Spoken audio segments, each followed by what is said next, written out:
ಓಂ ಶಾಂತಿ. ದಿನಾಂಕ ಆಗಿದೆ 14/10/2025. ಈ ಪುರುಷೋತ್ತಮ ಸಂಗಮ ಯುಗವು ಕಲ್ಯಾಣಕಾರಿಯಾಗಿದೆ. ಇದರಲ್ಲಿಯೇ ಪರಿವರ್ತನೆ ಆಗುತ್ತದೆ. ನೀವು ಕನಿಷ್ಠರಿಂದ ಉತ್ತಮ ಪುರುಷರಾಗುತ್ತೀರಿ. ಡ್ರಾಮಾದಲ್ಲಿದ್ದರೆ ಪುರುಷಾರ್ಥ ಮಾಡುತ್ತೇನೆ, ಡ್ರಾಮಾ ಮಾಡಿಸಿದರೆ ಮಾಡುತ್ತೇನೆ. ಇದು ಆಲೋಚಿಸುವ ಹಾಗೂ ಹೇಳುವವರ ಉನ್ನತಿಯು ಎಂದೂ ಆಗುವುದಿಲ್ಲ.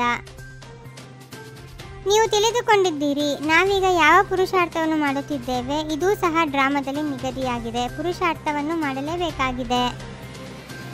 ಇದು ಪುರುಷೋತ್ತಮ ಸಂಗಮ ಯುಗವಾಗಿದೆ. ಈ ಸಂಗಮವು ಸಹ ಒಂದು ಹಬ್ಬವಾಗಿದೆ. ಈ ಹಬ್ಬವು ಎಲ್ಲದಕ್ಕಿಂತ ಶ್ರೇಷ್ಠವಾಗಿದೆ.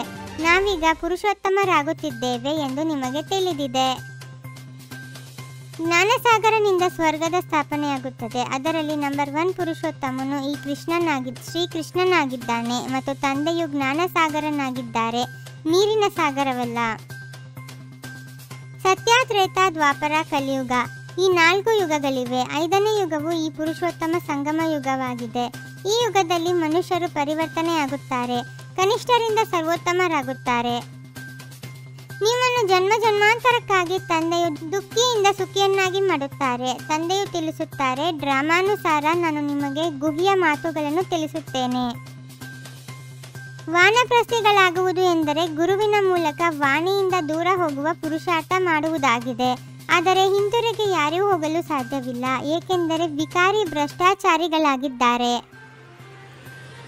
ತಂದೆಗೆ ಶ್ರೀ ಶ್ರೀ 108 ಜಗದ್ಗುರು ಎಂದು ಹೇಳಲಾಗುತ್ತದೆ. ಮಾಲೆಯೇ 108ರದ್ದಾಗುತ್ತದೆ. ಅಷ್ಟರತ್ನಗಳು ಗೌರವಾನ್ವಿತವಾಗಿ ತೇರ್ಗಡೆಯಾಗುತ್ತಾರೆ. ಆದ್ದರಿಂದ ಮಾಲೆಯ ರೂಪದಲ್ಲಿ ಅವರನ್ನು ಜಪಿಸುತ್ತಾರೆ.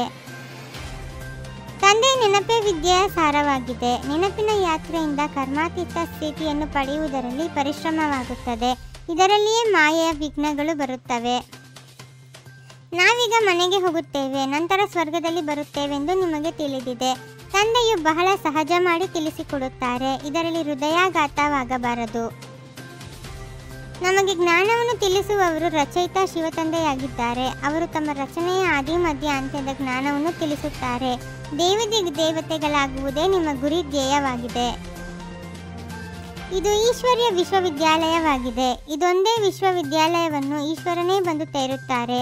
ಇದರಿಂದ ಇಡೀ ವಿಶ್ವದ ಕಲ್ಯಾಣವಾಗುತ್ತದೆ. ನೀವು ಮಕ್ಕಳಿಗೆ ಈಗ ಸರಿ ತಪ್ಪಿನ ತಿಳುವಳಿಕೆ ಸಿಕ್ಕಿದೆ. ತಂದೆಯೂ ಬಂದು ಹಳೆಯ ಸೃಷ್ಟಿಯನ್ನು ಮತ್ತೆ ಹೊಸದನ್ನಾಗಿ ಮಾಡುತ್ತಾರೆ. ಅದೆಲ್ಲವೂ ನಿಮಗೆ ಸಾಕ್ಷಾತ್ಕಾರವಾಗುವುದು. ಎಷ್ಟು ಸಮೀಪ ಬರುತ್ತೀರೋ ಅಷ್ಟು ನಿಮಗೆ ಖುಷಿಯಾಗುವುದು. ಈಗ ಪಾತ್ರವು ಪೂರ್ಣವಾಯಿತೆಂದು ಹೇಳುತ್ತೀರಿ. ನಾಟಕವು ಪುನಃ ಪುನರಾವರ್ತನೆ ಮಾಡಬೇಕಾಗಿದೆ. ನಂತರ ಹೊಸದಾಗಿ ಕಲ್ಪದ ಹಿಂದಿನಂತೆ ಪಾತ್ರವನ್ನು ಅಭಿನಯಿಸುತ್ತೀರಿ. ನಾಟಕವು ಯಾವ ಪುರುಷಾರ್ಥ ಮಾಡಿಸಬೇಕೋ ಅದು ಮಾಡಿಸುವುದು ಎಂದು ಹೇಳುವುದು ಸಹ ತಪ್ಪಾಗಿದೆ. ನಾವಂತೂ ಪುರುಷಾರ್ಥ ಮಾಡಲೇಬೇಕಾಗಿದೆ. ವಿದ್ಯೆಯ ಸಾರವನ್ನು ಬುದ್ಧಿಯಲ್ಲಿಟ್ಟುಕೊಂಡು ನೆನಪಿನ ಯಾತ್ರೆಯಿಂದ ಕರ್ಮಾತೀತ ಸ್ಥಿತಿಯನ್ನು ಪಡೆಯಬೇಕಾಗಿದೆ. ಶ್ರೇಷ್ಠ ಪೂಜ್ಯನೀಯರಾಗಲು ತಂದೆಗೆ ಸಂಪೂರ್ಣ ಸಹಯೋಗಿಗಳಾಗಬೇಕು. ಸತ್ಯ ತಂದೆಯ ಮೂಲಕ ಸತ್ಯ ಅಸತ್ಯದ ಯಾವ ತಿಳುವಳಿಕೆಯು ಸಿಕ್ಕಿದೆಯೋ ಅದರಿಂದ ಸತ್ಯವಂತರಾಗಿ ಜೀವನ ಬಂಧನದಿಂದ ಮುಕ್ತರಾಗಬೇಕಾಗಿದೆ. ಮುಕ್ತಿ ಜೀವನ್ಮುಕ್ತಿ ಆಸ್ತಿಯನ್ನು ಪಡೆಯಬೇಕಾಗಿದೆ.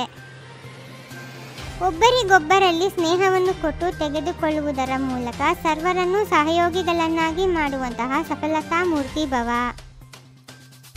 ಈಗ ಜ್ಞಾನ ಕೊಡುವಂತಹ ಮತ್ತು ತೆಗೆದುಕೊಳ್ಳುವಂತಹ ಸ್ಟೇಜ್ ಪಾಸ್ ಮಾಡಿದಿರಿ. ಈಗ ಸ್ನೇಹ ಕೊಟ್ಟು ತೆಗೆದುಕೊಳ್ಳುವುದನ್ನು ಮಾಡಿ. 1 ಸೆಕೆಂಡ್ನಲ್ಲಿ ವ್ಯರ್ಥ ಸಂಕಲ್ಪಗಳ ಮೇಲೆ ಫುಲ್ ಸ್ಟಾಪ್ ಹಾಕಿಬಿಡಿ. ಇದೇ ತೀವ್ರ ಪುರುಷಾರ್ಥವಾಗಿದೆ. ಓಂ ಶಾಂತಿ. 21 ಜನ್ಮಗಳಿಗೆ 21 ಪರಮಾತ್ಮನ ಮಹಾವಾಕ್ಯಗಳನ್ನು ಆಲಿಸಿ ಹಾಗೂ ನಿಮ್ಮದೇ ಆದ ಈ ಚಾನಲ್ಗೆ ಲೈಕ್ ಮಾಡುವುದನ್ನು ಮರೆಯದಿರಿ.